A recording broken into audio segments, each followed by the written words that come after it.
Suryakumar Yadav dressing রুমে বসেছিলেন, কিন্তু তার সামনে রাখা টিম শিটটাই সবাইকে চমকে দিয়েছিল।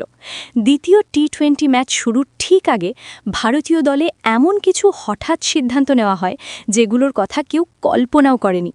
নিউজিল্যান্ডের বিরুদ্ধে এই ম্যাচের জন্য প্লেয়িং 11-এ সরাসরি 5টি বড় পরিবর্তন করে দেওয়া হয়েছে, আর এরপর থেকেই প্রশ্ন উঠতে শুরু করেছে, আসলে বিসিসিআই কোন দিক দিয়ে ভাবছে। সবচেয়ে বেশি আলোচনা হচ্ছে যেসব বড় নাম নিয়ে, যাদের ভূমিকা হঠাৎ বদলে দেওয়া হয়েছে।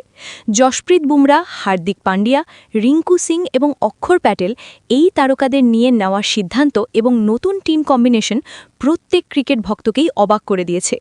অধিনায়কের দায়িত্বে থাকা সূর্যকুমার যাদবের জন্য এই ম্যাচটা শুধু একটা ম্যাচ নয়, বরং নতুন নতুন পরীক্ষার সবচেয়ে বড় মঞ্চ।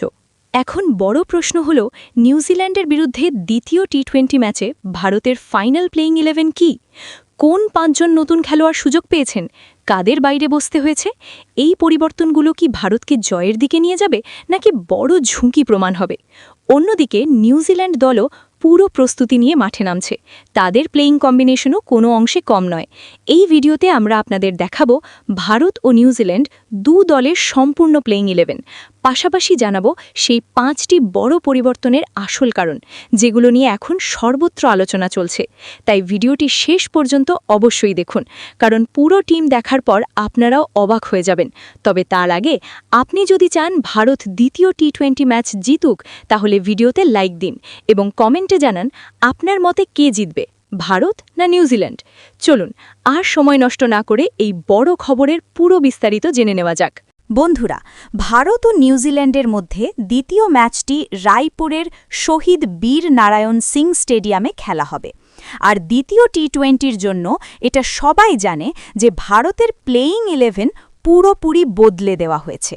হ্যাঁ বন্ধুরা, প্রথম টি-20-তে ভারত জিতলেও দলের কয়েকজন গুরুত্বপূর্ণ খেলোয়াড় চোট পেয়েছেন। সেই কারণেই অধিনায়ককে বাধ্য হয়ে দলে পরিবর্তন আনতে হয়েছে। ম্যাচের আগে যে খবর বেরিয়ে এসেছে তাতে বলা হচ্ছে অন্তত 5টি পরিবর্তন করা হয়েছে টিম ইন্ডিয়াতে। প্রথম টি-20-তে ভারত ব্যাট হাতে করেছিল 238 রান, যেখানে সবচেয়ে বড় অবদান ছিল অভিষেক শর্মা এবং রিঙ্কু সিংয়ের। কিন্তু বন্ধুরা, এই দুইজনের মধ্যে একজন দ্বিতীয় ম্যাচে খেলছেন না। হ্যাঁ, ঠিকই শুনেছেন। চলুন শুরু থেকে পুরো প্লেয়িং 11টা দেখে নেওয়া যাক। বোলিং বিভাগ।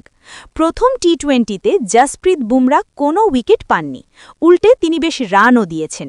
সেই কারণেই দ্বিতীয় টি-20-র জন্য তাকে দল থেকে বাদ দেওয়া হয়েছে। সাধারণত বুমরাকে প্লেয়িং 11-এর বাইরে দেখা যায় না, কিন্তু সামনে টি-20 বিশ্বকাপ থাকায় এবং ফর্ম ভালো না থাকায় এই সিদ্ধান্ত নেওয়া হয়েছে। বুমরার জায়গায় গৌতম গম্ভীরের পরামর্শে দলে নেওয়া হয়েছে হর্ষিত রানাকে। বরুণ চক্রবর্তী নিজের জায়গায় থাকছেন, অর্শদীপ সিং সুযোগ পাচ্ছেন। এছাড়া বোলিং আরও শক্তিশালী করতে টি-20-তে ফিরছেন মোহাম্মদ সিরাজ। Middle order.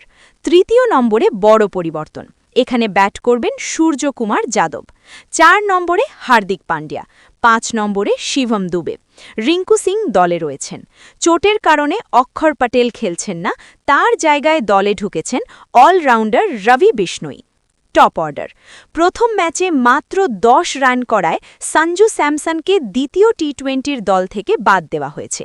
তার জায়গায় সুযোগ পাচ্ছেন ঈশান কিষান, যিনি অভিষেক শর্মার সঙ্গে ইনিংস ওপেন করবেন। এটাই ভারতের দ্বিতীয় টি-20-র সম্ভাব্য প্লেয়িং 11। এখন প্রশ্ন একটাই, আপনার মতে এই দলটা কি ভারতকে জয় এনে দিতে পারবে, নাকি এই পরিবর্তনগুলো উল্টো ক্ষতি করবে? কমেন্টে অবশ্যই আপনার মতামত জানান।